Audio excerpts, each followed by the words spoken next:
Ito ang kwento ng isang mahirap na paglalakbay ng isang ulilang babae. Lumaki siya na kulang sa pagmamahal ng pamilya matapos mawala ang kanyang ina at lola sa isang aksidente. Kinupop siya ng pamilya ng matalik na kaibigan ng kanyang ina. Dito niya muling nakatagpo si Miguel, ang bunsong anak ng mayamang pamilya na lihim na nagmamahal sa kanya mula pa noong unang panahon. Hindi naging madali ang buhay niya. Nang umusbong ang pag-ibig sa pagitan nila ni Miguel, dumanas naman siya ng matinding pressure mula sa pamilya at lipunan na nagtulak sa kanya palayo. Pinili niyang umalis habang nagdadalang tao, bitbit ang isang sanggol sa kanyang sinapupunan. At pagkalipas ng maraming taon ng pagkakawalay, muli silang nagtagpo sa hindi inaasahang pagkakataon. Balikan natin ang nakaraan, sa loob ng isang maliit na bahay, umaalingaw-ngaw ang sigawan ng mag-asawa. Galit na sumigaw ang babae, pinakasalan mo ako ng 18 taon, tapos malalaman ko na lang ngayon na ang anak mo sa labas kasama ang kabit mo ay kinmis na taong gulang na. Matagal mo na pala akong niloloko. Sumagot ang lalaki ng walang bahid ng pagsisisi, kailan pa kamo? Noong panahong iyon ay nagdadalang tao ka, kaya nirespeto ko ang kalagayan niyo ng anak natin. Nagbigay ako ng pera para palakihin ang bata hanggang ngayon. Pero dahil umabot na tayo sa ganito, hindi ko na kailangang magtago pa. Mag-divorce na tayo. Kung divorce ang gusto mo, sige, maghiwalay na tayo. Sasama sa akin si Maymay, desididong sabi ni Aling Lita. Pagkatapos ay mabilis niyang pinirmahan ang divorce papers, inilapag ito sa mesa, at padabog na pumasok sa kwarto para mag-impake ng gamit. Nakahinga ng maluwag si Mang Ramon at tila tuwang-tuwa pa dahil sa wakas ay nahiwalayan na niya ang asawang tinatawag niyang matanda at pangit. Sa sandaling iyon, kakarating lang ni Maymay galing sa eskwela. Nakita niya ang kanyang ina na naglalabas ng mga gamit, 2 malalaking maleta at isang handbag. Nagtatakang nagtanong ang dalagita, "Nay, magbabakasyon po ba tayo?"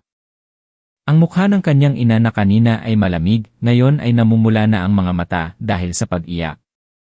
Pilit na ngumiti si Aling Lita at sumagot, "Uwi tayo sa bahay ng Lola Tess mo. Nakatawag na ako ng sasakyan." Nagtataka si Maymay, "Bakit po tayo uwi kay Lola? Nag-away na naman po ba kayo ni tatay?" Tumingin si Aling Lita sa anak at sinabing, "Hiwalay na kami ng tatay mo." Bahagyang nagulat si Maymay, pero ilang sandali lang ay kumalma rin siya. Alam niyang darating ang araw na maghihiwalay ang mga magulang niya. Araw-araw silang nag-aaway. Awang-awa siya sa kanyang ina. May mga pagkakataong sinasaktan pa ito ng kanyang ama. Sinubukan niyang awatin ang ama, pero ang nakuha lang niya ay mga sampal na kasing bigat ng langit at lupa. Galit siya sa kanyang ama.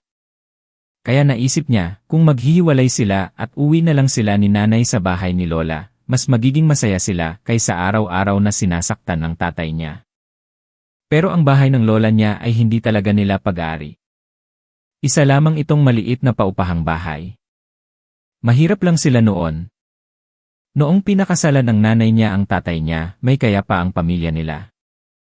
Pero lumipas ang ilang taon, ang kayamanan ay parang bula na naglaho.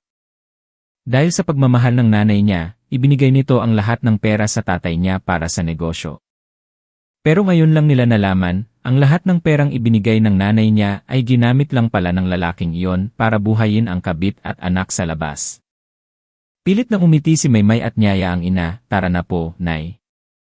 Baka mahuli tayo sa biyahe." Hindi na siya nangahas magtanong pa dahil ayaw niyang lalong malungkot ang ina. Nakaramdam naman ng kaunting ginhawa si Aling Lita dahil mayroon siyang anak na masunurin at maunawain.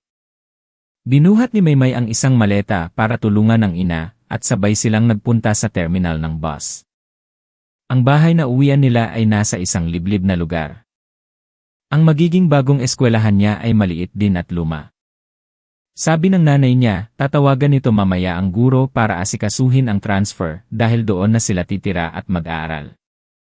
Ang inupahang bahay ng lola niya ay isang lumang bahay na gawa sa kahoy. Kaunti lang ang gamit at luma na rin ang mga ito. Sa sala ay may maliit na ri at isang sofa na tattered o punit-punit na ang balat. May maliit na kusina at 2 simpleng kwarto. Dahil bagong dating sila, magtatabi sa pagtulog ang nanay at lola niya, habang si Maymay naman ay sa kabilang kwarto. Pagpasok sa bahay, nagmano at bumati si Maymay sa kanyang lola Tess, pagkatapos ay tumakbo papasok sa kwarto para ayusin ang mga gamit at humiga sa kama. Dahil sa sobrang pagod, nakatulog siya agad. Paggising niya, 4:00 na ng hapon. Kinusot niya ang kanyang mga mata at lumabas ng kwarto, pero wala ang nanay at lola niya. Pumunta siya sa kusina at nakita ang isang simpleng hain, may sabaw na gulay at 2 pritong isda. Sa tabi nito ay may iniwang sulat ang kanyang ina, "Anak, kung gising ka na, kumain ka na ha. Umalis lang kami ng lola mo para mamili ng gamit, igagawa kita ng paborito mong kakanin bukas. At nga pala, kapag may naningil ng upa sa bahay, sabihin mo mamaya na lang pag-uwi namin kami magbabayad." Napangiti si Maymay habang hawak ang sulat at umupo para kumain. Hindi pa siya nakakatatlong subo nang makarinig siya ng malakas na katok sa pinto. "Aling Lita! Aling Lita! Lumabas kayo dyan," sigaw ng isang boses. Tumayo si Maymay at binuksan ang pinto. Nasa palengke po sila lola at nanay. Sabi po nila, mamaya na lang daw po sila magbabayad pag uwi nila. Sumagot ang may-ari ng bahay, "Siguraduhin nyo lang na magbabayad kayo. Kapag hindi kayo nakabayad hanggang mamayang gabi, pasensyahan tayo, bukas na bukas din ay palalayasin ko kayong maglola." Padabog na umalis ang landlady matapos magbanta. Kasabay nito, biglang tumunog ang telepono. Mabilis na tumakbo si Maymay para sagutin ito. "Hello? Kayo po ba ang pamilya ni Lola Tess at Aling Lita? Naaksidente po silang dalawa. Pakipuntahan po agad dito sa ospital, last emergency po." Pagkarinig nito, napatigil si Maymay. Nanlambot ang kanyang mga tuhod at biglang tumulo ang kanyang pawis at luha. Ilang sandali pa, taranta siyang tumakbo papunta sa ospital. Habang tumatakbo, walang tigil sa pagtulo ang kanyang mga luha. Panay ang dasal niya na sana ay ligtas ang kanyang lola at nanay. Sila na lang ang natitirang sandigan niya sa buhay. Pagdating sa ospital, hindi mapakali si Maymay. Palakad-lakad siya sa tapat ng emergency room, nanginginig ang magkadikit na mga kamay at patuloy ang pag-agos ng luha. Makalipas ang 2 oras, lumabas ang doktor kasama ang ilang nurse. Nanginginig ang boses ni Maymay nang magtanong, "Dok, kumusta po ang nanay at lola ko?" Yumuko ang doktor, "Ikinalulungkot ko, ginawa namin ang lahat ng aming makakaya. Masyadong maraming dugo ang nawala sa mga pasyente." Parang huminto ang tibok ng puso ni Maymay. Napaupo siya sa sahig, isinubsob ang mukha sa kanyang mga tuhod at humagulgol ng malakas. Kahihiwalay lang ng mga magulang niya, tapos ngayon naman ay nawala na ang nanay at lola niya. Wala nang masasakit pa dito. Bigla na lang, may naramdaman siyang mainit na kamay na humaplos sa kanyang ulo. Nang tumingala siya, nakita niya ang isang babaeng mukhang mayaman at elegante, pero napakamo ng mukha nito. Inabutan siya nito ng tissue at malumanay na sinabi, "Tahan na, anak. Pahirin mo na ang luha mo. Huwag ka nang umiyak. Umuwi na tayo sa bahay ni tita." Namumula ang mga mata ni Maymay, nagtataka siyang tumingin sa babae. Bakit bigla na lang may sumulpot na estranghero at niyayaya siyang umuwi? "Sino po kayo?" tanong niya, garalgal na ang boses dahil sa tagal ng pag-iyak. "Ako si Tita Vina, matalik na kaibigan ng mama mo," paliwanag ng babae. "Noong naaksidente ang mama mo kanina, sa huling hininga niya, tinawagan niya ako. Ibinilin ka niya sa akin. Ang sabi niya, ako na raw ang bahalang mag-alaga sa'yo at magpaaral hanggang makatapos ka ng high school. Sobrang lungkot ko rin sa biglaang pagkawala ng mama mo. Pero bago siya nawala, ikaw pa rin ang inalala niya. Kaya pakiusap, sundin mo ang bilin ng mama mo. Sumama ka sa akin, hayaan mong alagaan kita, Maymay." Nagsalita si Tita Vina sa napakalambing na boses. Nangingilid na rin ang luha sa kanyang mga mata pero pilit niya itong pinipigilan. Awang-awa siya sa batang nasa harap niya. 16 na taong gulang pa lang pero napakarami ng pagsubok na pinagdaanan. Nang marinig ito ni Maymay, lalong bumaha ang emosyon sa kanyang dibdib. Umiyak siya ng malakas dahil sa awa sa kanyang ina at lola. Dahil sa kanya, nagtiis ng hirap ang nanay niya para lang mapag-aral siya. At hanggang sa huling sandali, hindi pa rin nakalimutan ng nanay niya na ibilin siya kay Tita Vina. Sumama siya kay Tita Vina at sumakay sa isang magarang sasakyan papunta sa isang bahay, o mas tamang sabihing isang mansyon. Bumukas ang malaking gate. Hinawakan ni Tita Vina ang kamay niya at pumasok sila sa loob. Nanlaki ang mga mata ni Maymay sa sobrang luwang ng loob. Noon lang siya nakakita ng ganitong kalaking bahay. Sa front yard ay may malaking fountain, sa magkabilang gilid ay may malalaking puno at mga bulaklak na makukulay na ngayon lang niya nakita. Pagbukas ng pinto ng bahay, para siyang pumasok sa palasyo. Sa isang mamahaling sofa, may nakaupong binatilyo. Nakadekwatro ito habang nanonood ng AC. Nang marinig ang pagbukas ng pinto, lumingon ang binatilyo. "Megs! Halika rito," tawag ni Tita Vina. Tamad na tumayo ang binatilyo, nakabulsa ang mga kamay at mabagal na lumapit. "Ito si Maymay. Nabanggit ko na siya sa'yo kanina, di ba?" "Maymay, ito naman si Miguel Soriano, o Migs, ang anak ko." Nagkatinginan si Maymay at si Miguel. Bahagyang nanlaki ang mata nila, parang pamilyar ang pangalan ng isa't isa. Dahil medyo malayo ang distansya nila, hindi na nagsalita si Miguel. Tumalikod lang ito at umakyat sa taas. "Hay naku, ang batang yon talaga," buntong hininga ni Tita Vina. "Maymay, halika, ihahatid kita sa kwarto mo." "Opo, tita." Inihatid siya ni Tita Vina sa second floor. Ang kwarto niya ay katabi ng kwarto ni Miguel. "Mamaya may magdadala na lang dito ng mga uniforme at gamit mo sa school. Magpahinga ka muna, anak." "Bababa muna ako," sabi ni Tita Vina. "Salamat po, tita." Pagkaalis ni Tita Vina, isinara ni Maymay ang pinto, naupo sa sahig at muling umiyak. Sobrang miss na niya ang nanay at lola niya. Hindi pa nga siya nakakakain ng paborito niyang kakanin, tapos ngayon wala na sila pareho. Matapos ang mahabang pag-iyak, umakyat siya sa kama at nakatulog. Hindi niya alam kung gaano siya katagal nakatulog. Nagising na lang siya dahil sa katok sa pinto. Mabilis siyang bumangon at binuksan ito. Si Miguel ang kumakatok. Hindi man lang ito tumingin sa kanya, tinalikuran agad siya at nagsabi, "Bumaba ka na. Kakain na." Si Miguel Soriano, ang nag-iisang tagapagmana ng pamilya Soriano. Napakagwapo niya, matangkad at maputi. Nasa 185 sentimetro ang height niya, kahit 17 years old pa lang. Pero ubod siya ng sungit at talas tumingin. Medyo natatakot si Maymay sa kanya. Biglang umihip ang hangin mula sa aircon. Napasinghot si Miguel ng ilang beses at nagtanong, "Ma, gumagamit ka ba ng pabangong sandalwood?"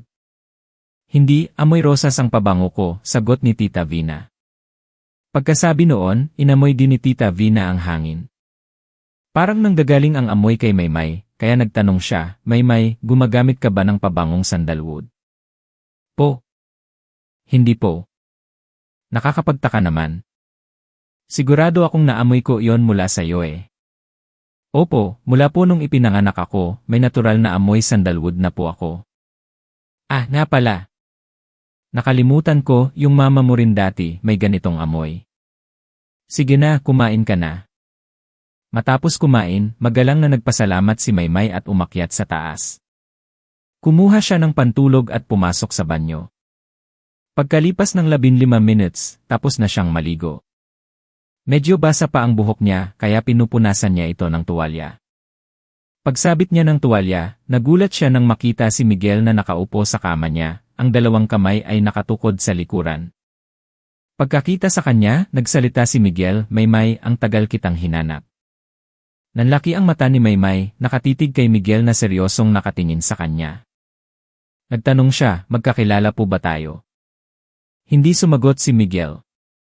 Sa halip, itinaas niya ang manggas ng kanyang damit. Sa braso niya, may nakatatak na peklat ng kagat. Sa sandaling iyon, parang pelikulang nag-rewind ang mga alaala sa isip ni Maymay. Bumalik siya sa nangyari 6 na taon na ang nakakaraan. Noong 10 taong gulang pa lang si Maymay at 11 naman si Miguel. Bakasyon noon at dinala siya ng nanay niya sa bahay ng lola niya. Tuwang-tuwa siyang nagpaalam para maglaro sa parke malapit sa bahay. Noong bata pa siya, mataba siya, nasa 50 kilos siguro. Bilog na bilog ang mukha at may bangs na gupit-baw, tapos nakaigtad ang tirinta sa magkabilang gilid. Kung titingnan, mukha naman siyang cute at chubby. Pero dahil mataba siya, lagi siyang tinutukso ng mga bata sa parke. Binabato pa siya ng maliliit na bato. Dahil sa lungkot, tumakbo siya sa isang bakanting lot at naupo sa ilalim ng puno habang umiiyak ng malakas. Ano naman kung mataba siya? Hindi naman niya ginusto iyon.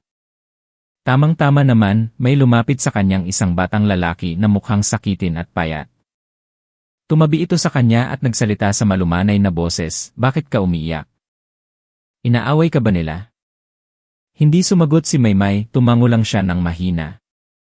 "Ang tawag sa akin ni Mommy ay Migs." "Ikaw, anong pangalan mo?" "Maymay." Pinahid niya ang luha at mumiti.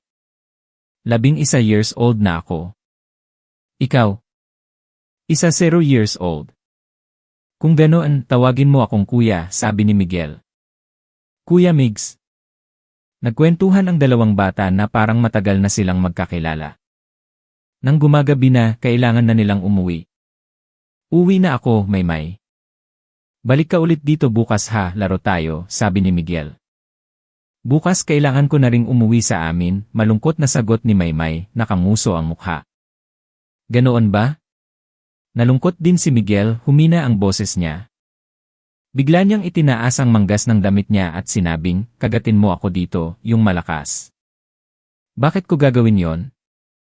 "Para kapag nagkita tayo ulit balang araw, makikilala mo pa ako." Tinitigan ni Maymay si Miguel ng matagal, tapos ay kinagat niya ng ubod ng lakas ang braso nito hanggang sa dumugo. Kinagat ni Miguel ang labi niya para hindi sumigaw sa sakit. Pagkatapos kumagat ni Maymay, tumayo si Miguel at sinabing, "Balang araw, hahanapin kita gamit ang amoy ng sandalwood sa katawan mo."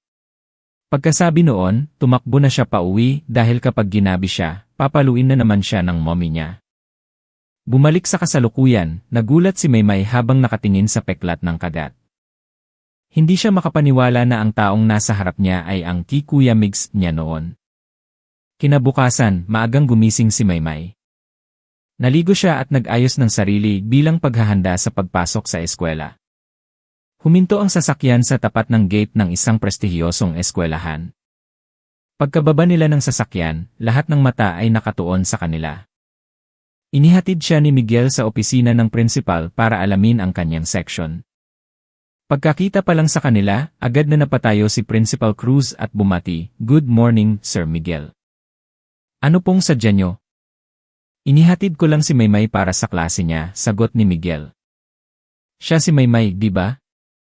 Sa section 102 ka papasok." "Sige na." Nang mag-uwian na ng hapong iyon, mas marami ang nakahaing pagkain kaysa sa karaniwan. Mayroon ding isang lalaking nakaupo at kumakain kasama nila. Nang ipakilala siya ni Tita Vina, nalaman ni Maymay na ito pala si Don Ricardo Soriano, ang haligi ng pamilya Soriano, ama ni Miguel, at asawa ni Tita Vina. Si Don Ricardo ang chairman ng number 1 conglomerate sa buong mundo at marami ring malalaking branch sa ibang bansa. Malaki ang ininvest ng pamilya Soriano sa high school na pinapasukan ni Maymay, kaya ganoon na lang katakot ang principal nang makita si Miguel. Kinabukasan, habang recess, tumunog ang bell hudyat na may nag-text kay Maymay. Galing ito kay Ina. Inilabas ni Maymay ang kanyang iPhone 12 Pro Max para mag-reply. Totoo nga ang hinala niya, araw-araw ay may naghahanap ng gulo sa kanya. Wow, naka-iPhone 12 na pala ang hampas lupa, pang-aasar ng isang boses. Tumingala si Maymay at nakita si Jessica, ang siga sa grade 12. Nagulat si Maymay sa ganda nito. Matangkad, nasa 5'7" siguro, maputi at makinis ang balat, matangos ang ilong, at mapula ang manipis na labi. Ang buhok nito ay kulay brownish gold at kulot sa dulo. Tinitigan lang siya ni Maymay at hindi sumagot. Alam niyang naghahanap lang ito ng away kaya nanahimik na lang siya. "Ang arte mo rin, no? Hindi ka sasagot? Porket nakatabi mo lang matulog ang isang big-time na tao, lumaki na ang ulo mo patuloy ni Jessica. "Anong sinabi mo?" Tumayo si Maymay. Ayaw sana niyang pumatol pero sumusobra na ang mga ito. Hindi na niya kaya ang mga panlalait nila. Sabi ko may katabi kang. Pak! Hindi pa natatapos ni Jessica ang sasabihin, sinampal na siya ni Maymay ng malakas. Napahawak si Jessica sa pisngi niya at napaatras sa sakit. Mabilis na lumapit ang ibang babae para alalayan siya. Ang lakas ng loob mong sampalin ako. Huwag kang aasa na makakalabas ka dito ng buhay ngayon. Galit na galit si Jessica. Sinamaan niya ng tingin si Maymay at inutusan ang mga alipores niya na hawakan ito. Nang hindi na makagalaw si Maymay, lumapit si Jessica. Matapang ka ha? Halika dito, subukan mo akong sampalin ulit. Hinawakan ni Jessica ang dalawang tirintas ni Maymay at nang aasar na sinabi, naka-braids pa, akala mo naman cute. Anong panahon na ba ngayon? Hindi pa siya tapos magsalita nang may isang malamig na boses ang umalingaw-ngaw, bitawan niyo siya.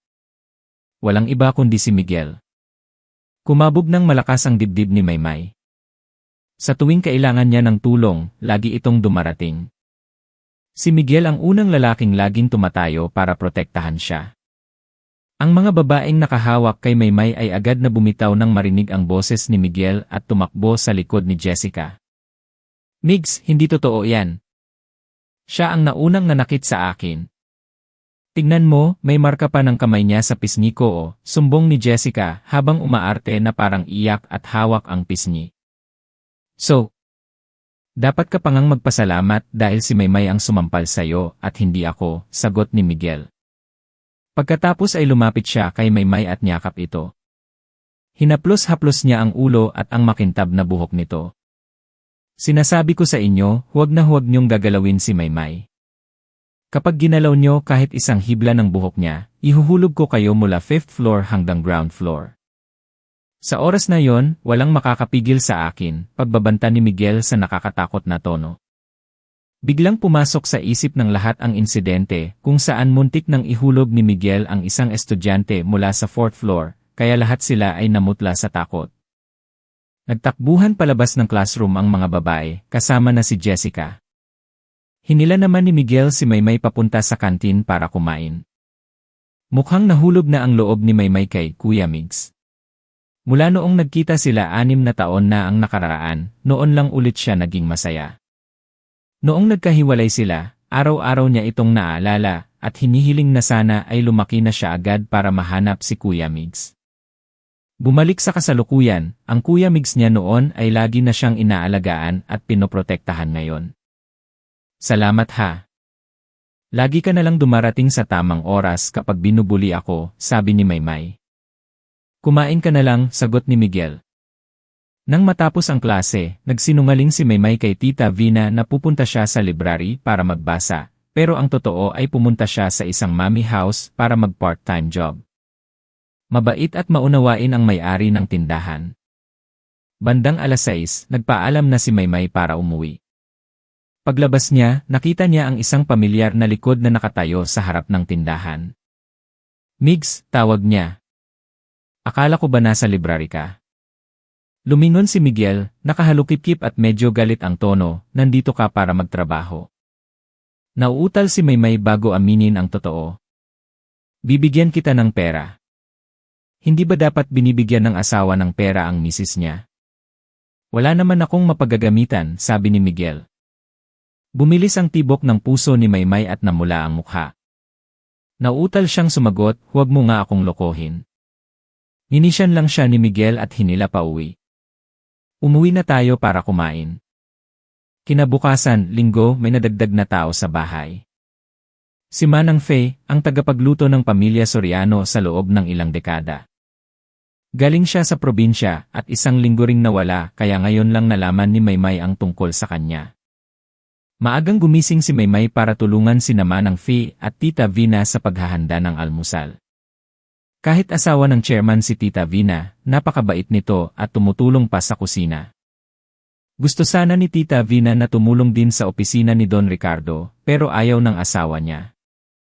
Ang gusto ni Don Ricardo ay ang mga lalaki lang ang magtrabaho ng mabibigat, at ang misis niya ay dapat nasa bahay lang, nagpapaganda, nag-spa o nag-shopping gamit ang pera niya. Nang bumaba si Maymay, pinapaakyat siya agad ni Tita Vina. Linggo ngayon, ba't ang aga mong gumising? Umakyat ka na at matulog ulit. Gusto ko pong tulungan kayo ni Manang Fe, sagot ni Maymay. Dahil sa sigasig niya, pumayag na rin si Tita Vina. Mabuti na rin daw na marunong magluto ang isang babae. Nang matapos magluto, inutusan ni Tita Vina si Maymay na gisingin si Migs para mag-almusal. Masunurin siyang umakyat at kumatok sa pinto ni Miguel. Naghintay siya pero walang sumasagot.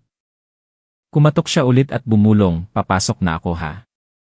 Dahil tahimik, inisip niyang okay lang pumasok. Pagbukas niya, nakita niya ang magulong kwarto, nasa sahig ang unan at kumot, at si Miguel ay natutulog sa kama sa isang posisyon na hindi maipaliwanag. Kung kukunan niya ito ng litrato at ipopost sa school page, sira ang imahe nitong Cold Prince. Naisip niyang kunan ito ng litrato para panakot kay Miguel. Dahan-dahan siyang lumabas para kunin ang phone niya, pero pagbalik niya, wala na si Miguel sa kama. Pumasok siya ng dahan-dahan, tinitingnan kung nahulog ba ito sa kama. Bigla na lang may yumakap sa kanya mula sa likuran. Sa gulat niya, nasiko niya ito sa tiyan. Napahawak si Miguel sa tiyan sa sobrang sakit. Ikaw lang pala. Ginulat mo ako, sabi ni Maymay. Pinapatay mo ba ang asawa mo, daing ni Miguel?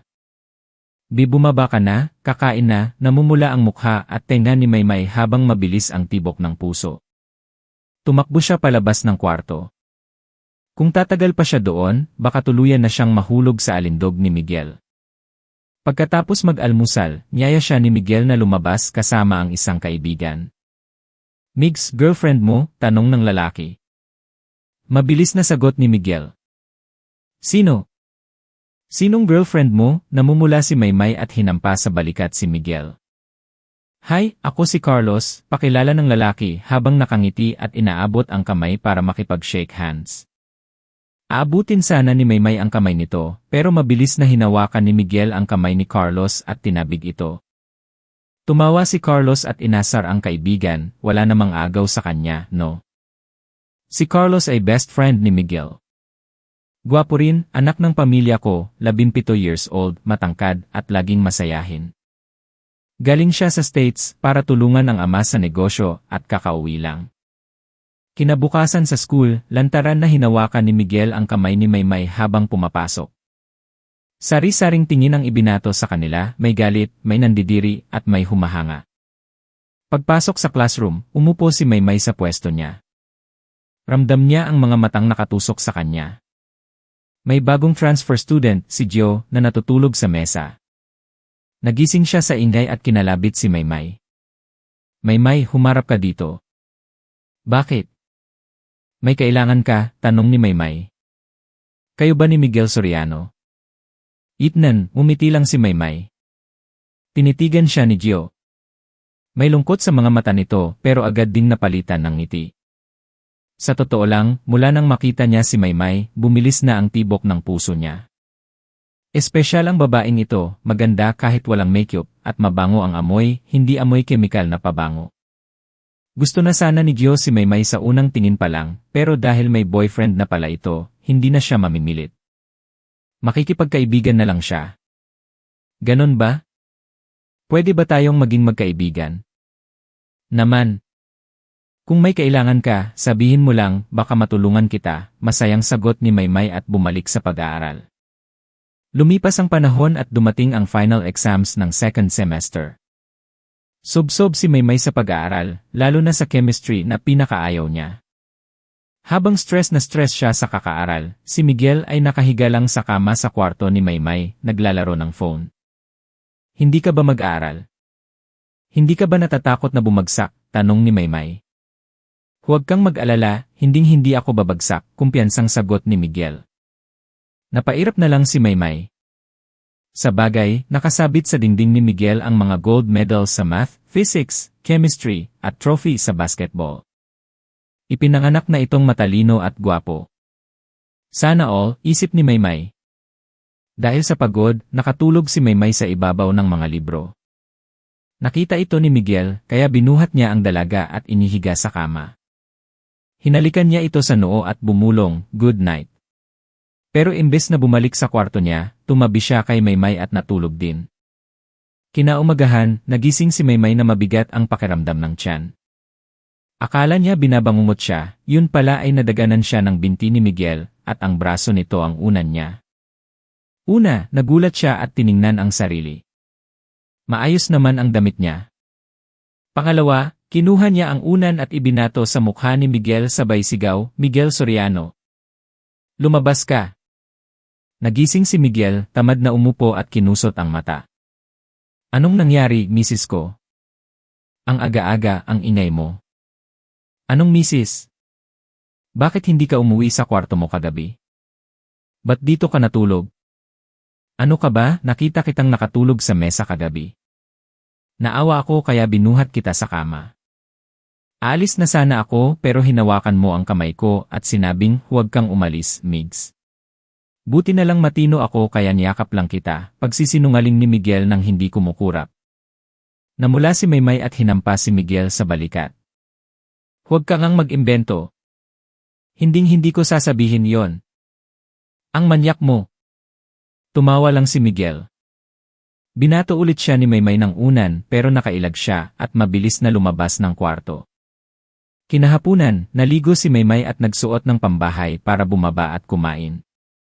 Pagbaba niya, nakita niyang bihis na bihis sina Tita Vina at Don Ricardo. Si Tita nakagawn, si Don Ricardo nakasuit. Pati si Miguel ay nakapolo. "Tita, bakit po bihis na bihis kayo?" tanong ni Maymay. "Ay, nakalimutan kong sabihin. Kakain tayo sa labas ngayon. Kayo na lang po. Magluluto na lang ako dito." "Ano ka ba, kasama ka? Sasama ka sa amin. Umakyat ka na at magbihis. Pamilya ka na rin namin kaya huwag kang mahiya," sabi ni Tita Vina at tinulak siya paakyat. Wala nang nagawa si Maymay kundi magpalit ng disenteng dress na hanggang tuhod. Sumama siya sa pamilya Soriano papunta sa isang mamahaling restaurant. Pumasok sila sa isang private room. Sa loob, may naghihintay na isang pamilya, isang lalaki, isang babae, at isang magandang dalaga. Pagpasok nila, hinila ni Miguel si Maymay para tumabi sa kanya. Nainis ang dalagang naghihintay, na ang pangalan ay Kimberly Manalo, ang heredera ng pamilya Manalo. Maganda si Kimberly, kulot ang buhok, pero medyo makapal ang makeup at mas maputi ang mukha kaysa sa leg. Kasama niya sina Doña Manalo at Don Manalo. Tumayo si Doña Manalo para bumati. "Good evening, Doña Vina at Don Ricardo." "Good evening din," sagot ni Tita Vina. "Sino naman yang kasama nyo?" tanong ni Kimberly habang masama ang tingin kay Maymay. "Ah, ito si Maymay, girlfriend ng anak ko. Sa bahay siya nakatira kaya isinama na namin," paliwanag ni Tita Vina. Sinadya niyang isama si Maymay para ipakilala ito bilang future daughter-in-law dahil matagal nang gustong ipakasal ni Donna Manalo ang anak nito kay Miguel. Hindi gusto ni Tita Vina ang anak nito na puro makeup at mahahaba ang kuko na halatang walang alam sa gawaing bahay. Magalang na tumango si Maymay sa kanila. "Girlfriend, paano naman ang anak naming si Kimberly?" tanong ni Don Manalo. Gustong-gusto niyang maging in-law sila ng mga Soriano para makakuha ng investment at para na rin sa kinabukasan ng anak niya. "Wala akong pakialam.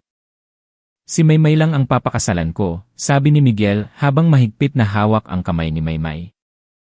Galit na galit si Kimberly pero pilit na umiti habang nilulukot ang laylayan ng dress niya sa ilalim ng mesa. "Okay lang po, Daddy. Let's eat na lang po para hindi masira ang gabi," sabi niya. Sa isip-isip niya, hindi pa tapos ang laban. Hindi niya isusuko si Miguel ng ganoon lang.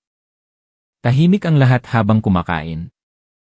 Si Maymay ay abala sa pagbabalat ng hipon para kay Miguel. "Lilipat na sa school niyo si Kimberly. Sana tulungan mo siya, Migs," biglang sabi ni Doña Manalo. Tumango lang si Miguel at patuloy na kinain ang hipon na binalatan ni Maymay.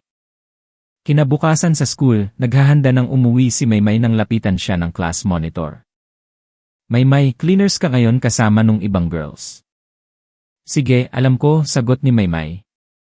Lumingon siya kay Gio. "Gio, pakisabi kay Migs na huwag na akong hintayin. Mauna na siya, uwi ako kasama ng friend ko mamaya." Kanina kasi ay niyaya siya ni ina na mag-milk tea para magpasalamat. Okay, sagot ni Gio at umalis na. Sa gate, nakita ni Gio si Miguel na nakasandal sa kotse. Migs, sabi ni Maymay mauna ka na raw. Cleaner siya ngayon, tapos sasabay siya sa friend niya pag-uwi. Sige, inisip ni Miguel na kasama nito si ina kaya sumakay na siya at umuwi. Nang matapos maglinis, nag-inat si Maymay at pumunta sa CC para maghugas ng kamay. Pagkatapos maghugas, lalabas na sana siya nang biglang itulak siya pabalik ng tatlong babae at nilock ang pinto. Kimberly Manalo, anong kalokohan to? Nakita ni Maymay si Kimberly sa gitna ng dalawang babae. Mag-usap tayo. Hindi pa tayo tapos, sabi ni Kimberly. Ano na naman? Padaanin niyo ako, uwi na ako, kunot noong sabi ni Maymay at sinubukang dumaan. Pero tinulak siya ni Kimberly papunta sa lababo. Tumama ang likod niya at napangiwi siya sa sakit. Hinawakan ni Kimberly ang baba ni Maymay. Alam mo ba? Kung hindi ka dumating, ako dapat ang nasa tabi ni Migs. Ako dapat, gigil na sabi nito at diniinan ang kuko sa baba ni Maymay. Tinabig ni Maymay ang kamay nito. Hindi ka naman mahal ni Miguel. Kahit wala ako, hinding-hindi ka niya mamahalin, seryosong sagot ni Maymay. Tumigil ka. Kasalanan mo ang lahat. Nabalitaan ko na gustong-gusto raw ni Migs ang mahaba mong buhok, di ba? Nakakatakot na sabi ni Kimberly habang may hawak na bunting. Samantala sa bahay ng mga Soriano, mag-aalas 6 na ng gabi at wala pa si Maymay. Kinabahan si Miguel. Tinawagan niya ito pero cannot be reached. Tinawagan niya si ina. Hello? Sino to? Ako, to. Nasaan si Maymay? Ha? Hindi ko alam. Hindi ko siya kasama ngayon. Damn it, sigaw ni Miguel at binaba ang telepono. Mabilis niyang kinuha ang jacket at tumakbo palabas. Sa gate, nakita niya si ina na nag-aabang. Ikaw yung friend ni Maymay. Nasaan siya? Wala po siya. Kanina pa ako naghihintay dito. Nag-aya ako mag-milk tea pero hanggang ngayon wala pa siya. Pumunta ako sa classroom niyo pero wala ng tao. Nag-alala ako kaya pumunta ako dito, paliwanag nina. Sino ang pwedeng gumawa nito? Tanong ni Miguel. Baka yung mga gangster sa grade 1-0. May 3 lalaki, ang leader nila ay gwapo, may hikaw at may tattoo sa leg, description nina. Si Jaden ang tinutukoy niya. Hindi na nagsalita si Miguel, sumakay siya sa kotse at pinaharurot ito papuntang school. Tahimik na ang buong paaralan. Tumakbo siya sa hallway at sumigaw, Maymay. Nasaan ka? Napansin niyang nakalock ang C ng mga babae. Maymay. Nandyan ka ba? Megs. Isang mahinang boses ang narinig niya mula sa loob. Halo-halong saya at takot ang naramdaman ni Miguel. Umatras siya at sinipa ng malakas ang pinto hanggang sa bumukas ito. Sa isang sulok, nakita niya si Maymay na nakaupo, basang-basa, puno ng pasa ang mukha at nagkalat ang mga hibla ng buhok sa sahig. Kumirot ang puso ni Miguel. Ang prinsesang iniingatan niya ay ginanito lang. At ang mahabang buhok na gustong-gusto niya ay pinutol. Ipinapangako niya, kung sino man ang may gawa nito ay magsisisi na ipinanganak pa siya. Mabilis niyang nilapitan si Maymay at niyakap. Tahan na. Nandito na ako. Humagulgol si Maymay sa dibdib niya. Megs. Yung buhok ko. Yung buhok na gusto mo, pinutol nila. Okay lang yan, maganda ka pa rin. Kung sino man ang gumupit nito, kakalbuhin ko, galit na sabi ni Miguel habang hinahaplos ang buhok ni Maymay na ngayon ay hanggang balikat na lang. Binalot niya ng jacket si Maymay at binuhat ito palabas. Pag-uwi, dinala niya ito sa kwarto. Nag-alala si Tita Vina pero hindi siya pinansin ni Miguel. Nagpatawag siya ng katulong para bihisan at gamutin si Maymay. Nang makatulog si Maymay, lumabas si Miguel sa balcony at may tinawagan. Alamin mo kung sino ang may gawa nito. Kinabukasan, nilagnat si Maymay kaya hindi pumasok. Hinalikan siya ni Miguel sa noo bago umalis papuntang school. Hindi siya pumasok sa klase niya, kundi dumiretso sa grade 1-0-4, ang klase ni Jaden. Pagkakita sa kanya ng mga estudyante, tumabi sila sa takot. Hinila ni Miguel si Jaden sa kwelyo at kinaladkad papunta sa likod ng school. "Bitawan mo ako." "Ano ba?" sigaw ni Jaden. Sinuntok siya ni Miguel sa mukha. Putok ang labi ni Jaden at dumugo ang ilong. "Anong ginawa mo kay Maymay ha?" sigaw ni Miguel. "Ano? Baliw ka ba?" "Wala akong ginagawa," sagot ni Jaden habang hawak ang ilong. "Sinungaling. Kinulong mo siya sa Akala kasi ni Miguel ay si Jaden ang may gawa dahil sa description nina. "Bakit ko naman gagawin yon sa ate ko?" sigaw ni Jaden. Napatigil si Miguel. Ipinaliwanag ni Jaden na siya ay si May Gnitiianye, Jaden May, anak sa labas ng tatay ni Maymay. Kinuwento ng tatay niya na may kapatid siyang babae. Noong nalaman niya ang pangalan ni Maymay, tumigil na siya sa panggugulo dahil na-realize niyang kapatid niya ito. Kahit bad boy image siya, hinding-hindi niya sasaktan ang kapatid niya. Napahinga ng malalim si Miguel at humingi ng pasensya kay Jaden. Pag-uwi niya, tumakbo agad siya sa kwarto ni Maymay. "Wow, ang ganda," sabi ni Miguel nang makita si Maymay. Dinala pala ito ni Tita Vina sa salon para ipaayos ang gupit. Ang buhok niya ngayon ay shoulder length na may soft waves at see-through bangs, mukha siyang Korean idol. "Bakit ka nakatulala?" "Pangit ba?" nahihiyang tanong ni Maymay. "Hindi, ang ganda mo." "Bagay sa asawa ko," ngiti ni Miguel at niyakap si Maymay. "Masakit pa ba ang mga pasa mo?" "Hindi na masyado," sagot ni Maymay. "Migs, natatakot ako." "Sino ang may gawa?" "Si Kimberly Manalo." Nang marinig ang pangalan, kumunot ang noo ni Miguel. "Yung babaeng puro makeup." Tumango si Maymay. Hinawakan ni Miguel ang nanginginig na kamay ni Maymay at hinalikan ito. "Huwag kang matakot. Nandito ako. Ako ang bahala sa kanya." Sa bahay ng mga Manalo. "Ano?" Binawi ng Soriano Group ang lahat ng investment at shares. "Bakit?" sigaw ni Don Manalo sa telepono. "Sir, sabi po ni Don Ricardo, parusa daw po ito sa nambubuli sa manugang ng mga Soriano," sagot ng sekretary. Binato ni Don Manalo ang telepono. "Kimberly! Bumaba ka dito." Bumaba si Kimberly na galing shopping. "Bakit, Dad?" "Dahil sa'yo, bankrupt na tayo. Pumunta tayo sa mga Soriano ngayon din." Pagdating nila sa bahay ng mga Soriano, nagmakaawa si Don Manalo kay Don Ricardo. "Don Ricardo, parang awa nyo na, pag-usapan natin ito." "Wala kang modo, pati ang anak mo," malamig na sabi ni Don Ricardo. "Kimberly, lumapit ka dito at humingi ng tawad." Napilitang lumapit si Kimberly. "Sorry po. Hindi sa akin, kundi sa kanya." Bumaba si Miguel kasama si Maymay. "Oh, nandito pala kayo," pang-aasar ni Miguel. Pinaluhod ni Doña Manalo si Kimberly sa harap ni Maymay. "Lumuhod ka at mag-sorry." Umiiyak na lumuhod si Kimberly. "Maymay, sorry." "Lakasan mo, may pangalan ng asawa ko," sabi ni Miguel. "Maymay, patawarin Day," sigaw ni Kimberly. "Pinapatawad na kita," mapait na ngiti ni Maymay. Alam niyang kahit magpatawad siya, hindi ito palalampasin ni Miguel at ng ama nito. Tuwang-tuwa ang mga Manalo, akala nila okay na.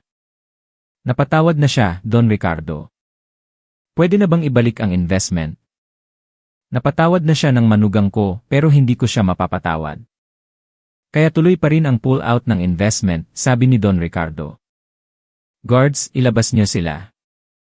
Kinaladkad ng mga guards ang pamilya Manalo palabas habang nagmamakaawa ang mga ito. "Migs, hindi ba sobra naman yata yon?" tanong ni Maymay. "Sobra? Kulang pa nga yon eh."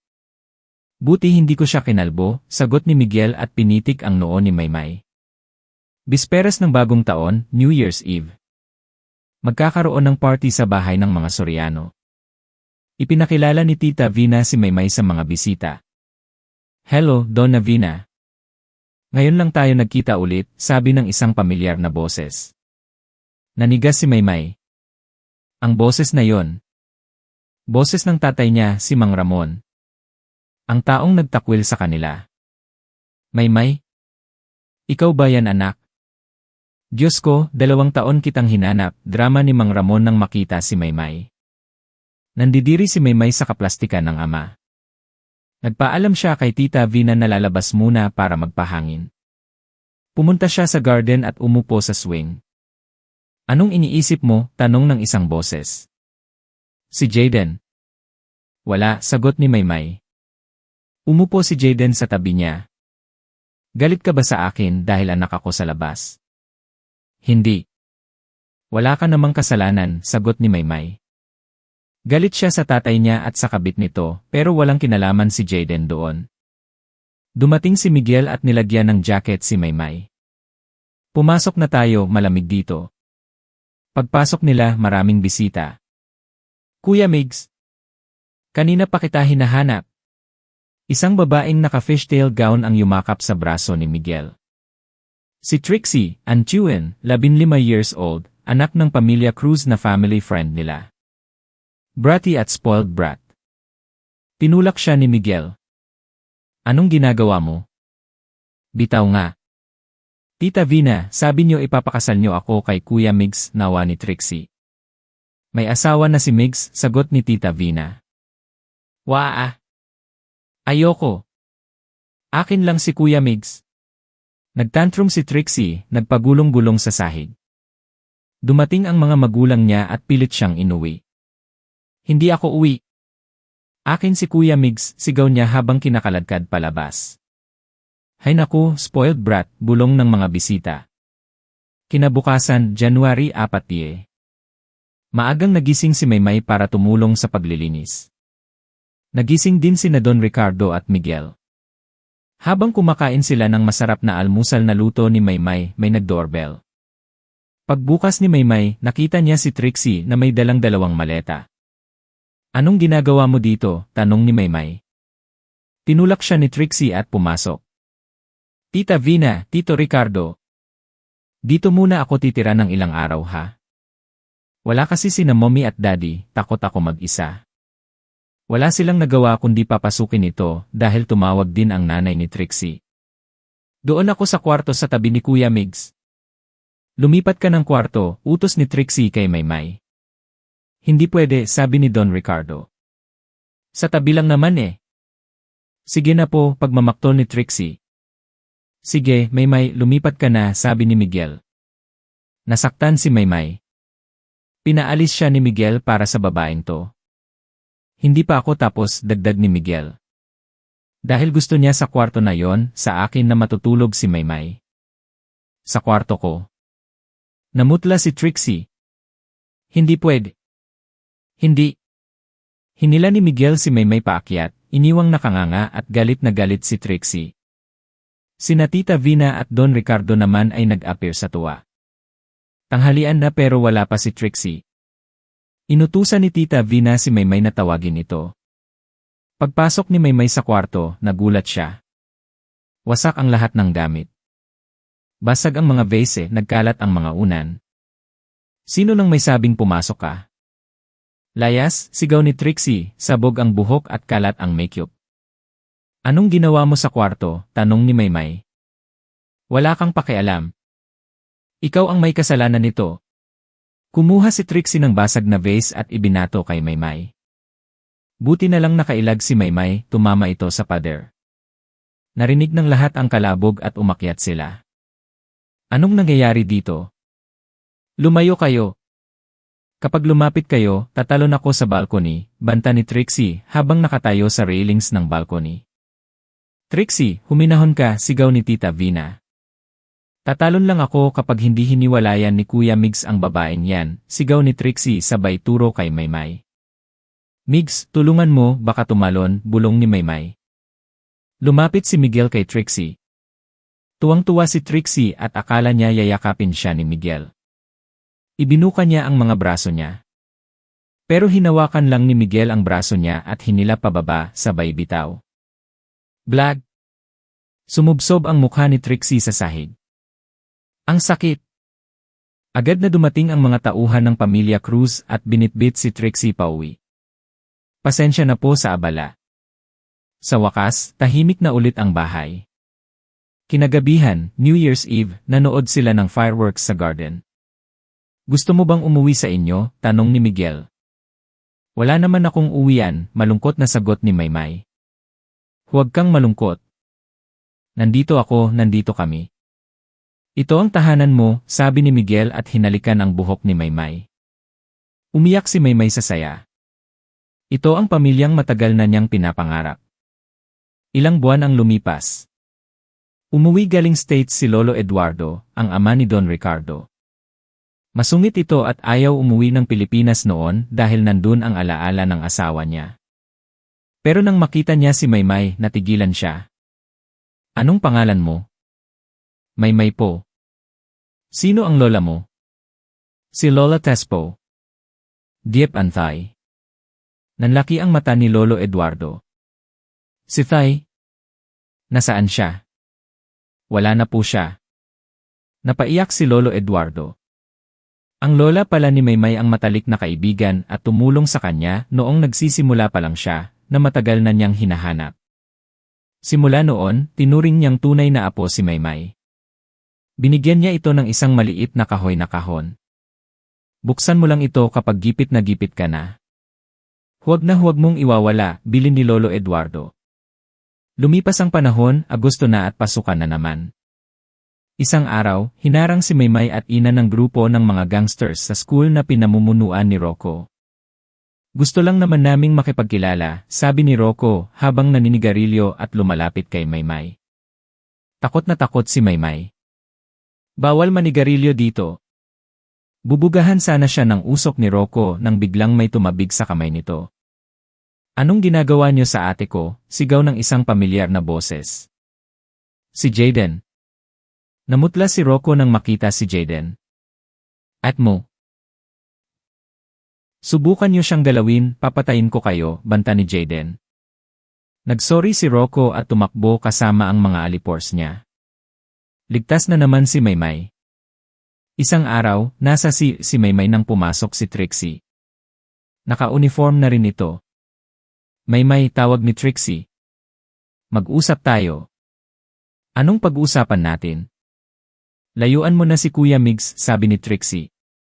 Bakit ko gagawin yon? Dahil palamunin ka lang. Wala kang ambag sa pamilya Soriano.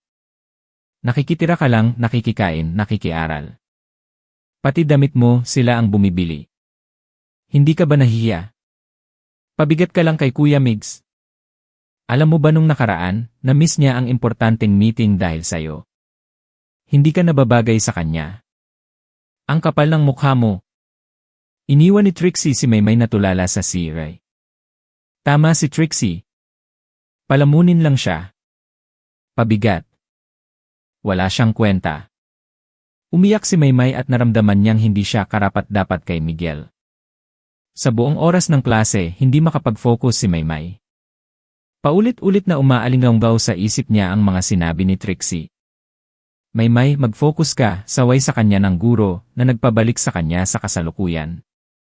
Sorry po, ma'am, sagot niya habang tinatapik-tapik ang pisngi para magising ang diwa. Hindi pwedeng hayaan niyang maapektuhan siya ng mga salita ng spoiled brat na si Trixie. Pagkatapos ng klase, umuwi siya na mabigat ang loob. Pumasok siya sa kwarto. Wala pa si Miguel galing school. Ilang buwan na ring mag-isa siyang umuwi at hindi na siya dinadalaw nito. Pagkatapos maligo, pagod na humiga si Maymay sa kama, tulala at iniisip ang mga nangyari kanina. Biglang tumunog ang telepono, binasag ang katahimikan. Bumangon siya at kinuha ito. Isang unknown number. Nag-alangan siya sandali pero sinagot din ito. Hello? Sino po to? Magalang niyang tanong. Ako to, sagot ng nasa kabilang linya. Napakunot no si Maymay. Si Mang Ramon. Ang tatay niya. Bakit ito tumatawag?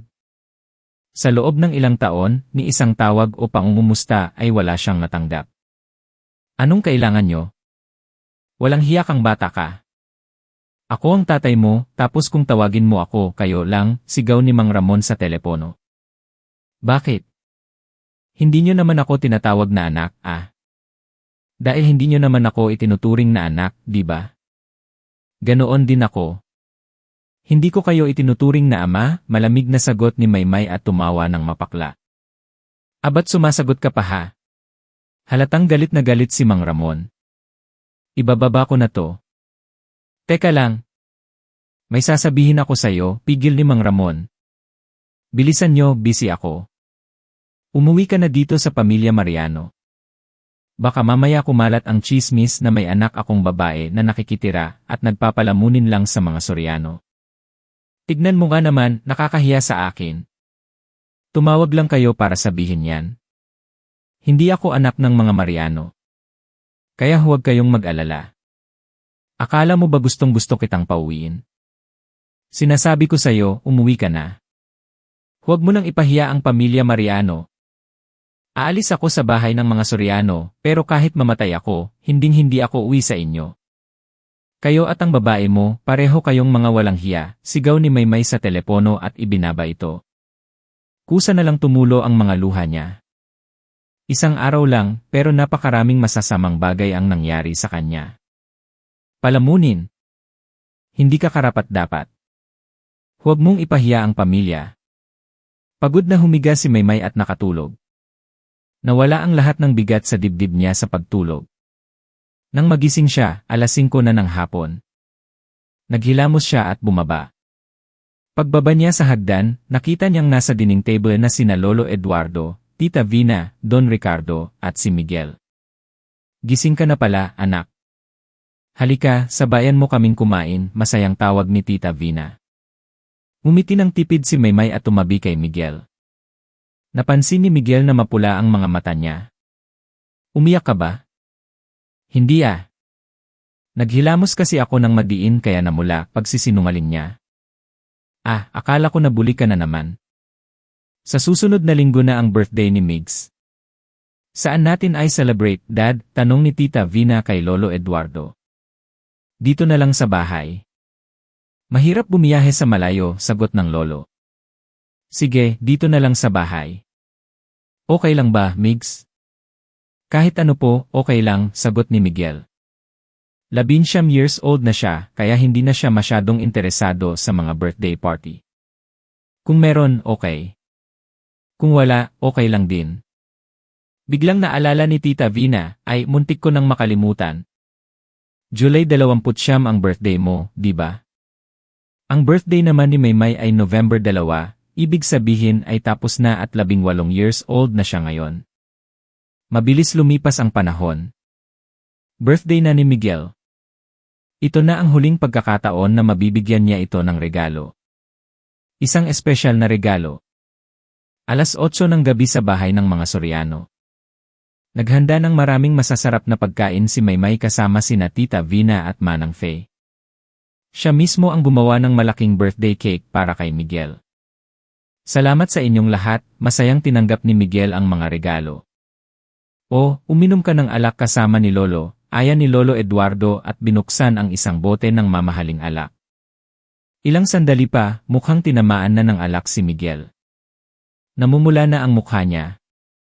Nakita ni Maymay na hindi na ito okay, kaya tumayo siya para alalayan ito. Ihahatid ko na po siya sa kwarto, paalam niya. Sige anak, yakyat mo na siya. Lasing na yan eh. Manang Faye, pakiligpit na lang po ng mesa, utos ni Tita Vina. Inalalayan ni Maymay si Miguel paakyat ng hagdan. Pasuray-suray sila at hirap na hirap siyang ihatid ito sa kwarto. Pagkapasok, nilock niya ang pinto. Nasaan ang regalo ko? Bakit wala kang regalo sa akin? Nakaupo si Miguel sa kama, nakalahad ang kamay at nanghihingi ng regalo gaya ng isang bata. Maymay. Ibibigay ko ang sarili ko sa'yo, nakangiting sabi ni Maymay. Umupo siya sa hita ni Miguel at ipinalupot ang mga braso sa liig ng lalaking may amoy alak. At nang gabing iyon, inangkin ni Miguel ang buong pagkatao ni Maymay. 3:00 ng madaling araw, nagising si Maymay. Masakit ang buong katawan niya. Pinilit niyang bumangon at tiningnan ang katawan niyang puno ng mga love bites, at ang lalaking katabi niya. Ibinigay na niya ang kanyang first time sa taong pinakamamahal niya. Ito na rin ang kanyang regalo ng pamamaalam. Yumuko siya at hinalikan ng marahan sa labi si Miguel, ang huling halik na ibibigay ni Maymay sa kanya. Nangilid ang luha sa mga mata niya at muling tumulo. Pinahid niya ito at tinitigan ang lalaking mahimbing na natutulog. Pagkatapos, mabigat ang loob na tumayo siya at pumunta sa kanyang kwarto. Naligo siya ng mabilis at inimpeke ang mga gamit sa maleta. Matapos maghanda, bumalik siya sa kwarto ni Miguel sa huling pagkakataon. Tinitigan niya ito at nag-iwan ng isang sulat sa mesa sa tabi ng kama. Pagkatapos, itinaas niya ang face mask para takpan ang mukha at umalis sa lugar na tinuring niyang tahanan. Ang lugar na nagbigay sa kanya ng kaligayahan, pagmamahal at proteksyon. Dahan-dahan siyang lumabas ng bahay nang walang nakakapansin. Naglakad siya papunta sa terminal ng bus at sumakay sa isang provincial bus. Umalis ang bus sa gitna ng dilim. Nakasandal ang ulo niya sa bintana, pinagmamasdan ang paligid sa huling pagkakataon bago tuluyang lumayo. Iniwan niya ang passbook na naglalaman ng ipon ng kanyang lola at nanay. Nagpasya siyang hindi na magkolehiyo. Sapat na ang high school diploma. Yakap-yakap ang teddy bear na napanalunan ni Miguel para sa kanya sa mall, nakatulog siya ng mahimbing habang may luha pa rin sa gilid ng kanyang mga mata. 9:00 ng umaga. Masakit ang ulong nagising si Miguel. Naalala niya ang nangyari kagabi at napangiti siya. Ang batang babae na 16 na years old noon ay dalaga na. 18 years old na si Maymay. Nakita niya sa bedsheet ang mansa ng dugo na tanda ng pagkabirhen nito. Pero nasaan na siya? Wifey! Wifey, tawag niya gaya ng nakasanayan. Pero walang sumasagot mula sa banyo. Mahal? Nandito ako. Wala pa rin. Napadako ang tingin niya sa sulat sa mesa. Kinuha niya ito at binasa. Sa unang pangungusap, napangiti siya. Pero habang binabasa ang mga sumusunod, nawala ang ngiti sa kanyang labi. Nagsimulang manginig ang kanyang mga kamay, nagsalubong ang kilay, at lumitaw ang ugat sa noo. Good morning, mahal kong asawa. Inumin mo yung soap para sa hangover mo ha. Siguro sa oras na binabasa mo to, malayo na ako. Ang presensya ko sa buhay mo ay tuluyan ng maglalaho. Sorry kasi umalis ako nang walang paalam. At sorry din kasi naging pabigat ako at nagdala ng gulo sa iyo nitong mga nakaraang panahon. Napaka-imposible ko, di ba? Wala man lang akong naitulong sa iyo, puro sakit lang ng ulo. Dahil masyado akong matigas ang ulo. Mamahalin pa rin kita gaya ng dati. Kahit na magmahal ka ng iba sa hinaharap, mamahalin pa rin kita gaya ng pagmamahal mo sa akin noon. Kung sakaling magkita tayo ulit balang araw pero may iba ka na, huwag mo na akong pansinin. Isipin mo na lang na estranghero ako. Kahit anong mangyari, mahal na mahal kita. Nagmamahal ang babaeng umiibig sa'yo, Maymay. Para sa Little Migs ko noon. Pagkabasa sa dulo ng sulat, nilamukos ni Miguel ang papel sa sobrang galit. Kinuha niya ang telepono at tinawagan ang isang numero. Pagod na bumaba si Maymay sa bus. Nasa isang estrangherong lugar siya, sa Cebu. Malayo sa Manila kung nasaan si Miguel. Sigurado siyang hindi siya mahahanap dito. Hinilan niya ang maleta at nakihalubilo sa mga tao. Naglakad siya ng naglakad hanggang sa sumakit ang paa niya. Naupo siya sa isang bench sa tapat ng isang apartment complex. Iniisip niya kung anong gagawin niya sa lugar na wala siyang kakilala. Iniwan niya ang phone niya kahapon. Buti na lang nakahiram siya kay ina ng 60,000 pesos noong isang araw, kung hindi ay wala siyang gagamitin ngayon. Kahit si ina ay hindi alam na umalis siya. Habang nakaupo, may dumaang payat na babae. Parang pamilyar. Mabilis siyang tumayo at hinabol ito. Hinawakan niya ang kamay ng babae. Nang makita ang mukha nito, natuwa siya. Atin! Ikaw nga! Sino ka? Bakit mo alam ang pangalan ko? Ako to, si Maymay. Ano? Si Maymay? Tinitigan siyang mabuti ng babae. Ibang-iba na ang itsura mo. Hindi kita nakilala. Si Ate Tin, o Christina, ang pinsan ni Maymay na napakalapit sa kanya, pero matagal na silang hindi nagkikita. Hindi rin niya alam kung paano ito kukontakin. Sa dinami-dami ng lugar, dito pa sila nagtagpo. Tiningnan siya ni Ate Tin mula ulo hanggang paa, tapos ay niyakap siya ng mahigpit.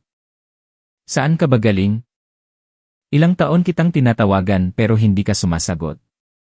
Pag-uwi ko sa pamilya Mariano, sabi ni Tito Ramon, namatay ka na daw kasama ng mama at lola mo sa aksidente. Sobrang na-shock ako noon, alam mo ba? Sinabi niyang patay na ako. Kumunot ang noo ni Maymay. Kinuwento ni Maymay ang lahat kay Ate Tin habang nakaupo sila sa bench. Dito ka nakatira? Tanong ni Maymay. Mag-isa lang ako dito. Nasa Australia na sila mommy at daddy. Ikaw, bakit ka nandito sa Cebu, ang layo sa Manila? Sinabi ni Maymay ang totoo. Bakit ka umalis ng ganoon? Paano kung hindi tayo nagkita? Ayaw mo na ba siyang abalahin? Masyado na akong pabigat, ate, mahigpit na hawak ni Maymay sa laylayan ng damit niya habang umiiyak. Tahan na. Umuwi na tayo sa bahay ko. Magsasama na tayong dalawa. 25 years old na si Ate Tin, napakaganda, kulay pink ang buhok at balingkinitan. Simula bata, mahal na nila ang isa't isa. Tamang-tama lang ang laki ng bahay ni Ate Tin. Doon ka sa kabilang kwarto ha. Katabi lang yan ng kwarto ko. Sige po. Salamat ate. Sa kabilang banda, nare-review sa Sicily na sumakay si Maymay ng provincial bus. Pero hindi nila alam kung saan ito bumaba dahil sira ang ibang kamera. Sir Miguel, nawala po namin siya sa tracking, nanginginig na report ng tauhan sa telepono. Wala akong pakialam. Kapag hindi niyo siya nahanap, huwag kayong magpapakita sa akin. Galit na ibinato ni Miguel ang phone sa pader. Nababaliw na siya kakasigaw habang hawak ang ulo. Maymay! Nasaan ka? Bakit mo ako iniwan? Bakit? Humina ang boses niya at tumulo ang luha. Ito ang unang beses na umiyak si Miguel simula pagkabata. Nalaman ni Tita Vina ang nangyari at pumasok sa kwarto ni Maymay. Alam niyang hindi nagbibiro si Maymay. Maayos ang pagkakatupi ng kumot at unan. Wala na ang mga damit sa kabinet.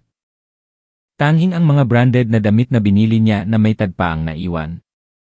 Nandun din ang makeup set na hindi nagalaw. Sa study table, nandoon ang passbook at ang mamahaling phone na tadtad ng missed calls ni Miguel. May sulat din sa ilalim ng isang kahon ng alahas. Binasa ito ni Tita Vina at napahagulgol.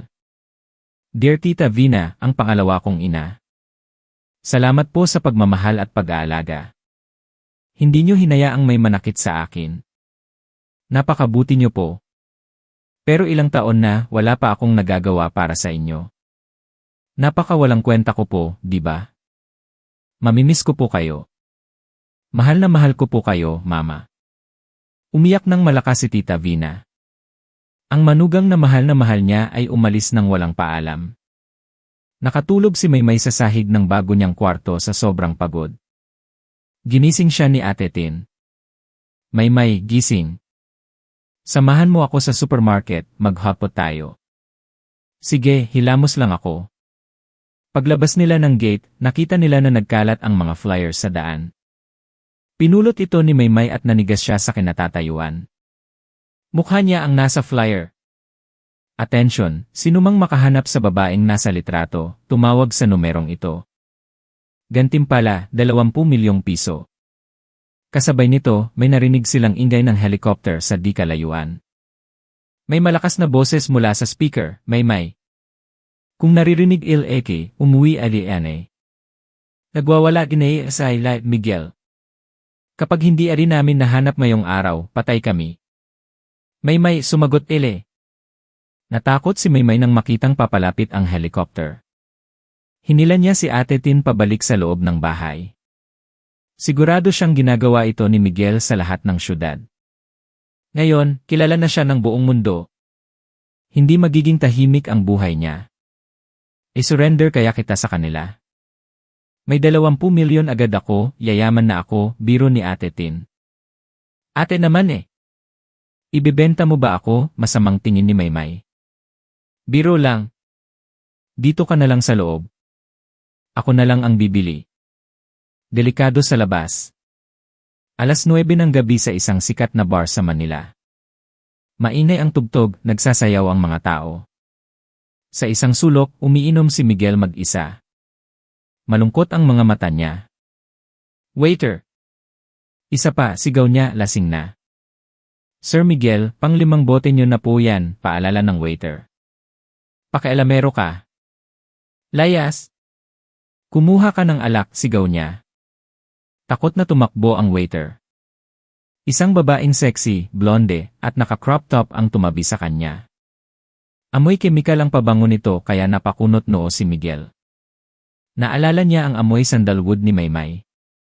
Hi Migs, bakit mag-isa ka lang? Kumapit ang babae sa braso niya at idinikit ang dibdib dito. Si Trixie. Layas, tinabig ni Miguel ang kamay nito. Bakit mo inaaway si Trixie? Huhuhu, nagpout si Trixie, akala niya cute siya. Nakakasuka ka, ngisi ni Miguel na parang demonyo. Mabuti na lang umalis na yung babaeng yon, no? Wala siyang delikadesa. Tumawa si Trixie. Umalis. Anong ibig mong sabihin? May sinabi ka ba kay Maymay? Ibinaba ni Miguel ang baso at tinitigan si Trixie ng masama. Lumunok si Trixie. Wala ah. Tangle. Hinawakan ni Miguel ang leg ni Trixie at iniangat ito. Wala akong pakialam kung meron o wala. Makakati ang kamay ko ngayon. Tamang-tama, dumating ang waiter na may dalang bote. Kinuha ito ni Miguel at walang habas na ipinalo sa ulo ni Trixie. Basag. Tumulo ang dugo sa sahig. Tumigil ang lahat sa pagsasayaw. Aray! Masakit! Parang awa mo na, umiyak si Trixie habang hawak ang ulo. Itinutok ni Miguel ang basag na bote sa mga tao. Sinong pipigil sa akin, papatayin ko. Megs! Anong ginagawa mo? Dumating si Carlos at inawat si Miguel. Papatayin mo ba siya? Kapag napatay mo yan at nahanap natin si Maymay, paano kung nakakulong ka na? Doon lang kumalma si Miguel. Umalis siya ng bar at iniwan si Trixie na duguan. Naglakad siya sa dilim. Bumili siya ng sigarilyo. Pero bago niya sindihan, naalala niya ang sinabi ni Maymay, ayoko sa amoy ng sigarilyo. Tinapon niya ang sigarilyo sa basurahan. Isa kang palamunin. Pabigat. Hindi ka bagay kay Kuya Migs. Nagising si Maymay sa gitna ng gabi, pawis na pawis. Nanaginip na naman siya. Tulala siya sa kama. Wala si Miguel. Hindi siya makatulog nang wala ang amoy nito. Bumaba siya para uminom ng tubig at umiyak sa kusina. Miss na niya ang kay Kuya Migs niya. Lumabas si Ate Tin galing kwarto. Umiiyak ka na naman? Kung mahal mo pa siya, balikan mo na. Huwag mong pahirapan ang sarili mo. Ang paglayo ang pinakamabuti, ate. Pabigat lang ako sa kanya, sagot ni Maymay. Tahan na. Doon ka na matulog sa tabi ko. Sa bahay ng mga Soriano, nagwawala pa rin si Miguel. Mga inutil. Mamatay na kayong lahat. Binato niya ang isa na namang mamahaling cellphone. Panglima na to. Umiinom siya para makalimot, pero lalo lang luminaw ang alaala ni Maymay. Sobra ring nag-alala si Tita Vina. Si Lolo Eduardo naman, bumalik sa dating masungit na ugali at laging nag-aabang sa gate, naghihintay kay Maymay. 2 buwan ang lumipas. Ilang bote pa ba ang inumin mo, Migs? Inagaw ni Don Ricardo ang baso kay Miguel. Ibalik mo sa akin yan, namumula ang mukha ni Miguel. Pak! Sinampal siya ng ama niya. Gumising ka nga. Tanga ka ba? Iniwan ka lang ni Maymay, ganyan ka na. Nakakahiya ka. Gusto niyo bang mamatay ako? Miss na miss ko na siya eh. Hanapin niyo siya. Anak, bilog ang mundo. Kung kayo talaga, magkikita kayo ulit. Tadhana, yan. Bata ka pa. Magpakatino ka. Malay mo sa future, magkita kayo ulit. Sa ngayon, inumin mo tong soap at matulog ka na. Niyakap ni Miguel ang ama niya ng mahigpit. No. Kailangan kong maging successful at gwapo para kapag nagkita kami ulit, mamahalin niya ako. Sa bahay ni Ate Tin, habang kumakain, biglang tumakbo si Maymay sa siya at nagsuka. Sinundan siya ni Ate Tin. Buntis ka ba? Sino ang ama? Baliw ka ba? Anong buntis? Nagpunta sila sa ospital. Congratulations, more than 1 month pregnant po kayo, sabi ng doktor. Parang binagsakan ng langit at lupa si Maymay. Buntis siya. Maymay, ipalaglag mo na yan, nag-aalalang sabi ni Ate Tin. Hindi mo kaya yan. 8. Nababaliw ka na ba? Anak ko to. Bubuhayin ko siya, desididong sabi ni Maymay. Hindi siya pwedeng bumalik sa mga Soriano ng buntis. Sasabihin lang ng mga tao na dinungisan niya ang pangalan ng pamilya. Ikaw ang bahala. Susuportahan kita, sabi ni Ate Tin. Lumipas ang ilang buwan. Unti-unting nakalimutan ng mga tao ang pangalang Maymay. Namuhay siya gamit ang pangalang Loris Tuazon. Gusto niyang magtayo ng bakery pero wala siyang pera. Naalala niya ang kahon na bigay ni Lolo Eduardo. Binuksan niya ito at nakita ang 5 black cards, unlimited credit cards, at sulat. Ito ang utang ko sa lola mo. Tanggapin mo. Napangiti si Maymay. Salamat, Lolo. Kumuha siya ng isang card. Bumili siya ng isang pwesto malapit sa bahay ni Ate Tin. Binuksan niya ang Maymay's Pastries. Gumawa siya ng maraming cakes. Habang lumalaki ang tiyan niya, nagsulat siya sa diary para sa anak niya. Noong 8 months na ang tiyan niya, nahihirapan na siyang kumilos kaya nagsara muna ang bakery. Isang araw, pumutok ang panubigan niya. Dinala siya ni Ate Tin sa ospital. Sa ibang kwarto, kumpleto ang pamilya. Siya, si Ate Tin lang ang kasama. 19 years old nang ang anak mag-isa. Pero hindi siya nagsisi. Lumipas ang 1 taon. Gabi-gabi pa ring hindi makatulog si Miguel. Payat na siya pero gwapo pa rin at successful. Umaasa pa rin siyang magkikita sila ni Maymay. 6 taon yan lumipas. Si Kenzo, 5 taong gulang na, ay napakabait at matalino. Kamukhang-kamukha siya ng tatay niya, cold at tahimik. Kay mama niya at tita Tin lang siya nakikipag-usap. Genius siya, kabisado na ang multiplication table at algebra sa edad na 5. Si Miguel, ngayon ay 25 years old na at C ng Eren Corp. Sir, gusto po ni Emmer. Tana pumunta kayo sa Cebu para sa contract signing, sabi ng sekretary. Nagdalawang isip si Miguel pero pumayag din. Sige, pupunta ako. 1 linggo na lang, birthday na ni Maymay sa bagong identity niya. Dumadami ang customer ng Maymay's Pastries. Mama, tulungan na kita, tanong ni Kenzo. Huwag na, anak. Laro ka na lang sa labas, sagot ni Maymay habang nagpupunas ng pawis. Maraming nagpapapicture kay Kenzo dahil pogi ito. Pogi ako gaya ni Papa, di ba? Tanong ni Kenzo. Natigilan si Maymay. Pogi ang papa mo. Nasa malayo lang siya, bibisitahin ka rin niya. Nasa Cebu na si Miguel. Pagkatapos ng meeting kay Emmer. Pauwi na sana siya nang mahagip ng mata niya ang Maymay's Pastries. Naalala niya ang pangarap ni Maymay na magka-bakery. Tumigil siya at lumapit. Nakita niya ang isang batang lalaki na nagbabasa ng libro sa labas. Itim na buhok, itim na mata, mapupulang labi, at malamig na aura. Mini version niya ito. Hi boy, pabili ng cake, sabi ni Miguel. Tinuro ni Kenzo ang sign na closed. Birthday kasi ng asawa ko, bibili sana ako ng cake, sabi ni Miguel. Tiningnan siya ni Kenzo mula ulo hanggang paa. Gamit ang YIF 200 niya, sigurado siyang ito ang tatay niya. Pareho tayo ng mukha. At birthday din ng mama ko ngayon. Talaga? Gulat na gulat si Miguel. Posible kaya? Pinapasok siya ni Kenzo. Anong pangalan mo? Tanong ni Miguel. Kenzo po.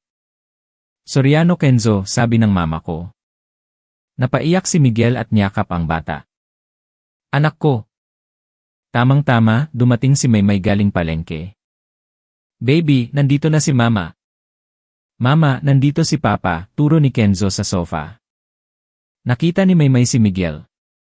Gusto sana niya itong yakapin, pero biglang pumasok sa isip niya na kailangan niyang tumakbo. Tumakbo siya ng mabilis parang hinahabol ng aso. Hinabol siya ni Miguel. Subukan mong tumakbo. Lagot ka sa akin. Wala pang isang minuto, nahuli na siya ni Miguel sa kwelyo. Saan ka pupunta? Alam mo bang muntik na akong mabaliw kakahanap sa'yo? Umiyak si Miguel habang yakap si Maymay. Binuhat niya ito parang sako ng bigas pabalik sa bakery. Uwi na tayo. Kinindatan ni Miguel si Kenzo. Nakagets agad ang bata at nag-inarte. Mama, sama na tayo kay Papa. Inaaway ako ng mga kalaro ko, wala daw akong tatay. Naawa si Maymay kaya pumayag na rin siya. Sorry anak. Sige, sama na tayo. Binuhat ni Miguel si Maymay sa isang braso at si Kenzo sa kabila. Dinala niya sila sa Manila, sa bahay ng mga Soriano.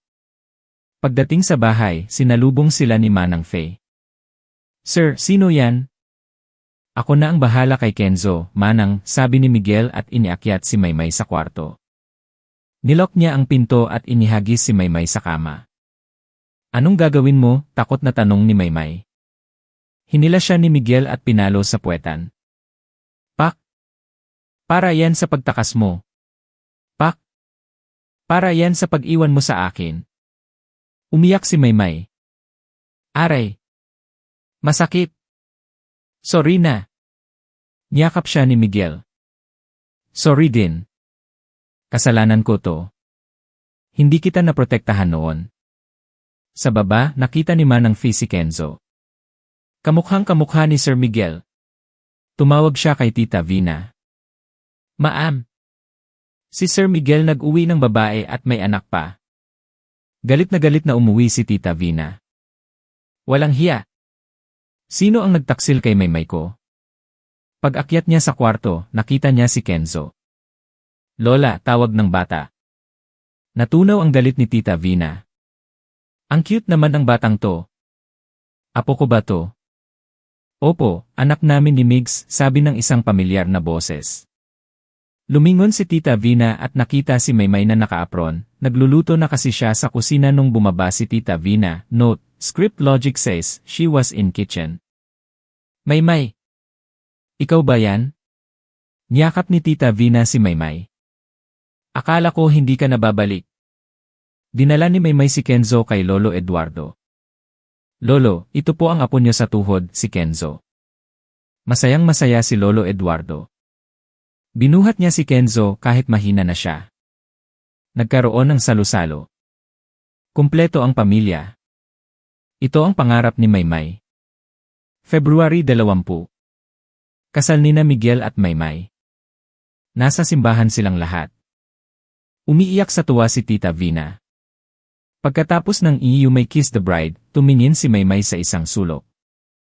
Nakita niya ang anino ng kanyang nanay at lola na nakangiti at kumakaway. Pagkatapos naglaho na ang mga ito. Alam niyang masaya na sila para sa kanya.